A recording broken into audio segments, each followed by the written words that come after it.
آداب دوستوں، میں وقاص عزیز اور وقاص عزیز آفیشیل میں آپ کو خوش آمدید کہتا ہوں۔ آج میں آپ کے سامنے ایک بڑی ہی عجیب و غریب کہانی شیئر کرنے جا رہا ہوں۔ ہم فوج کو پاکستان کا سب سے طاقتور اور مضبوط ادارہ سمجھتے ہیں، ہم فوج کو پتہ نہیں کیا کچھ کہہ دیتے ہیں، ہم فوجیوں کو پتہ نہیں کیا کچھ کہہ دیتے ہیں، لیکن آج میں آپ کو بتا رہا ہوں کہ فوج جو ہے طاقتور ادارہ نہیں ہے۔ طاقتور ادارہ کون سا ہے یہ میں آپ کو بتانے جا رہا ہوں، اور اس کے ساتھ ساتھ اس طاقتور ادارے کی جو بدماشیاں ہیں اور اس نے کیسے جو ہے عوام کے حق پہ ڈاکہ ڈالا ہوا ہے، وہاں بیٹھا ہوا ایک شخص کیسے فرعون بنا ہوا ہے، یہ اس ولاگ میں آگے چل کر میں آپ کو بتاؤں گا۔ اس سے پہلے میں آپ سے گزارش کروں گا کہ میرے چینل کو سبسکرائب کریں، لائک کریں اور اس ویڈیو لنک کو زیادہ سے زیادہ شیئر کریں۔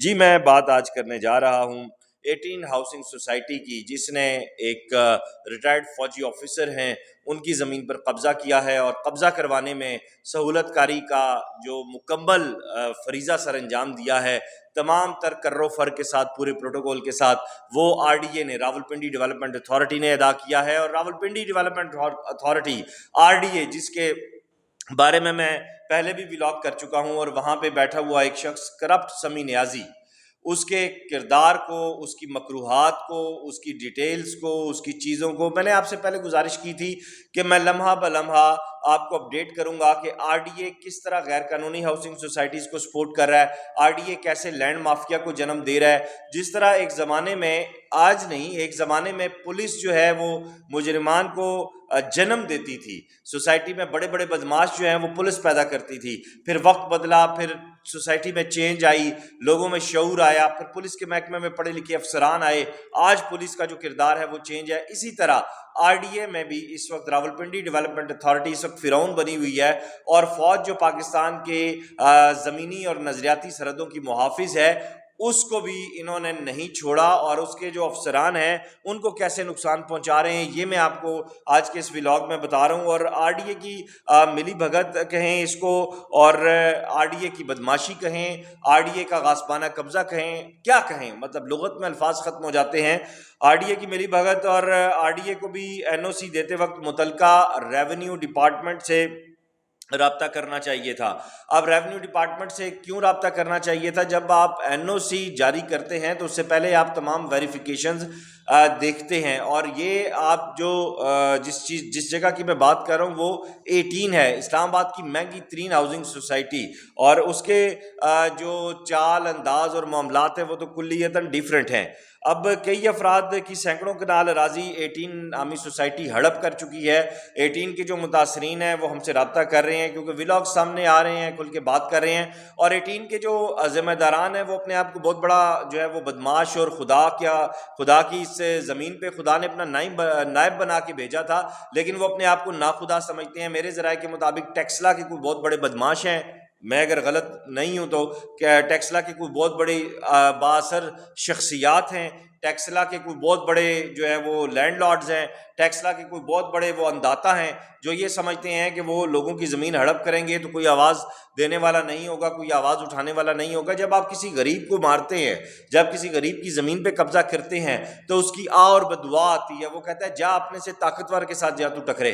اور اب آپ جو ہے وہ فوج کے ساتھ آ کے لگے، اور آپ نے ایک سرکاری آفیسر کو جس نے اپنی ساری زندگی اس ملک و ملت کی خدمت میں گزاری ہے، اور اس کے بڑھاپے کو آپ نے ایسے جو ہے وہ خراب کیا ہے۔ میں ڈیٹیل آپ کے ساتھ شیئر کرتا ہوں۔ RDA نے شہری کی درخواست پر بجائے کارروائی کرنے کی بجائے ریونیو سے ڈیمارکیشن کرواتے، بیسیکلی یہ یہاں پہ میں آپ کو جو ڈیٹیل بتا رہا ہوں اس کے مطابق یہاں پہ میجر ریٹائرڈ لیاقت ملک صاحب ہیں، ان کا خسرہ نمبر کیا ہے یہ بھی آگے چل کے میں بتاتا ہوں۔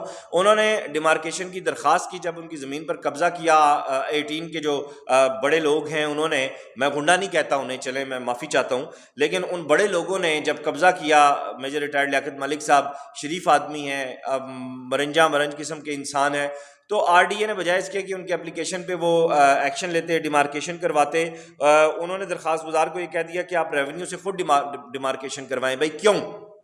آپ حرام خانے کے لیے بیٹھے ہوئے ہیں RDA میں؟ آپ لوگوں کی زمینوں پہ قبضے کروانے کے لیے بیٹھے ہوئے ہیں آر ڈی اے میں, آپ لوگوں کے حقوق غصب کرنے کے لیے بیٹھے ہوئے ہیں آر ڈی اے میں, آپ ہمارے خون پسینے کی کمائی کو اس طرح ذلیل کرنے کے لیے بیٹھے ہوئے ہیں آر ڈی اے میں, آپ حکومت ہمارے خون پسینے کی کمائی میں سے ٹیکسز کاٹ کے آپ کو تنخواہیں دیتی ہے, اس کے اوپر آپ ہمارا حرام خوریاں الگ کرتے ہیں. آپ اس لیے بیٹھے ہوئے ہیں کہ کوئی سائل آپ کے پاس آئے تو آپ اس کی داد رسی کرنے کے بجائے اسے اگلا دروازہ دکھا دیں. یہ آپ کا کام ہے سمیع نیازی صاحب, یہ کام ہے آر ڈی اے کے ڈیمارکیشن جو ڈپارٹمنٹ ہے اس کا, کہ آپ کے دروازے پہ آنے کی بجائے لوگ جو ہے خود جا کے کریں. میں آپ کو پہلے بتا چکا ہوں کہ پاک کشمیر کے ایشو میں لوگ جو ہے جو متاثرین ہیں وہ جلد آپ کی جو ہے وہ کرنے لگے ہیں, باہر دھرنا دینے لگے ہیں, اور یہ وقت آئے گا اور اس کی بنیاد صرف اور صرف آر ڈی اے کے کرپٹ افسران ہیں. اور پھر سوال یہاں یہ پیدا ہوتا ہے کہ این او سی سے پہلے ڈیمارکیشن نہیں کروانی چاہیے تھی. اب جب یہ سوالات سامنے آتے ہیں تو پھر آر ڈی اے کی اہلیت کھل کر سامنے آ جاتی ہے. پھر وہاں جو لائق نمونے بٹھائے ہوئے ہیں, جو آنگلو بانگلو بٹھائے ہوئے ہیں, وہ بھی سامنے آ جاتے ہیں. ریونیو ڈپارٹمنٹ نے تازہ فرد بھی جاری کر دی ہیں سارے معاملے میں. میں لیٹسٹ جو آپ کو اپڈیٹ ہے وہ دے رہا ہوں. اور درخواست گزار کی ملکیت ان تازہ فردوں سے ثابت ہو رہی ہے. قوانین کے مطابق land acquisition collector N H A نے موٹر وے سروس روڈ سمیت ایکوائر کی تھی. اب این ایچ اے کا معاملہ بھی بیچ سامنے آ گیا. اب جب قوانین کو دیکھیں, لینڈ ایکوزیشن کلیکٹر جو ہیں ان کے معاملات کو دیکھیں تو انہوں نے بتایا جی کہ این ایچ اے نے موٹر وے سروس روڈ سمیت ایکوائر کی تھی. میجر ریٹائرڈ لیاقت ملک خسرہ نمبر 362/1 میں 1 کنال زمین کے مالک ہیں, جبکہ خسرہ نمبر 360 میں 3 مرلہ زمین کے مالک ہیں. لیاقت ملک کا مطالبہ ہے کہ مجھے موجودہ ڈی سی ریٹ اور 15% جرمانے کے ساتھ ادائیگی کی جائے. اگر ایسا نہیں کر سکتے تو مجھے میری زمین واپس کر دیں. لیاقت ملک صاحب کا موقف دیتے ہوئے مزید یہ کہنا تھا کہ 18 والے کوئی خیراتی ادارہ تو نہیں چلا رہے جو انہیں معاف کر دیا جائے. اسی طرح میری آبائی زمین ہے, اگر کسی قومی منصوبے یا موٹر وے میں آتی ہے تو میں بخوشی دے دیتا. یہ ایک ملک سے محبت کا جو جذبہ ہے, یہی ہمیں ہمارے ادارے سکھاتے ہیں. باہر بیٹھے ہوئے لوگ کب سیکھیں گے کہ ملک سے محبت سب سے پہلے ہوتی ہے. آر ڈی اے نے غیر قانونی طور پر این او سی جاری کر رکھا ہے, حالانکہ اس سوسائٹی کے پاس کوئی راستہ بھی موجود نہیں ہے. اب 18 کے جو ذمہ داران ہیں وہ بھی بتائیں گے کہ ایک قومی ادارے میں کہ ایک ذمہ دار آفیسر کے اوپر اور اس کی زمین اور اس کے حقوق کو آپ نے کیسے غصب کیا.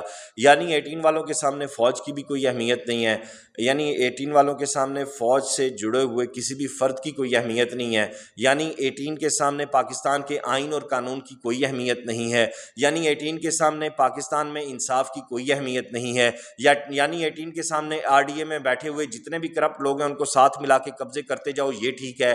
یعنی 18 کے سامنے غریب اور معصوم لوگوں کی زمینوں پہ قبضے کرتے جاؤ, یہ ٹھیک ہے. یعنی 18 کے سامنے 18 کے جو ذمہ داران ہیں ان کے سامنے ڈی سی ریٹ سے ہٹ کر اپنی مرضی کے جو چور ریٹ ہیں وہ دیتے رہو اور لوگوں کی زمینیں ہتھیاتے رہو, یہ ٹھیک ہے. مطلب یہ چور بازاری کب تک چلے گی؟ میں یہاں پہ chief justice Lahore high court سے گزارش کروں گا سارے معاملے کا نوٹس لیں. میں ڈی سی راولپنڈی انجینئر صاحب سے گزارش کروں گا سارے معاملے کا نوٹس لیں. میں جو حالیہ منتخب ہونے والے ایم این ایز ہیں, ملک ابرار صاحب, انجینئر قمر اسلام راجہ صاحب, بیرسٹر عقیل ملک صاحب, جو بہت ایکٹیو دکھائی دیتے ہیں سوشل میڈیا پہ اور وہ یہ سمجھتے ہیں کہ پاکستان کے مسائل کو حل کرنے کے لیے نوجوان دماغ کو آگے آنا چاہیے, تو بیرسٹر عقیل ملک صاحب آپ بھی 18 کے جو ذمہ داران ہیں انہیں کہیں کہ ایک شخص جس نے ساری زندگی ملک اور قوم کی خدمت میں لگا دی ہے, پلیز مہربانی کریں اور اس شخص کو یہ اس کی زمین واگزار کرا کے دیں, یا ڈی سی ریٹ یا 15% جرمانے کے ساتھ جو ہے اس کو ادائیگی کریں. اس کے ساتھ ساتھ میں کمشنر راولپنڈی سے گزارش کروں گا, میں ایف آئی اے کے ذمہ داران سے گزارش کروں گا, میں چیئرمین نیب سے گزارش کروں گا کہ آر ڈی اے میں بیٹھے ہوئے اس کرپٹ ٹولے کا فوری احتساب کیا جائے. میں ڈی جی اینٹی کرپشن سے گزارش کروں گا کہ اس کرپٹ ٹولے کا فوراً احتساب کیا جائے تاکہ لوگوں کو فوری انصاف مل سکے. جاتے جاتے پاک کشمیر ہاؤسنگ سوسائٹی کے حوالے سے اور اس میں موجود سماب نامی شخص کے حوالے سے سردار مقصود کی تو بات میں نے پہلے کی تھی, آئندہ آنے والے دنوں میں آپ کو اپڈیٹ کروں گا. اپنا خیال رکھیے گا, اس ویڈیو لنک کو زیادہ سے زیادہ شیئر کیجیے گا. خدا حافظ.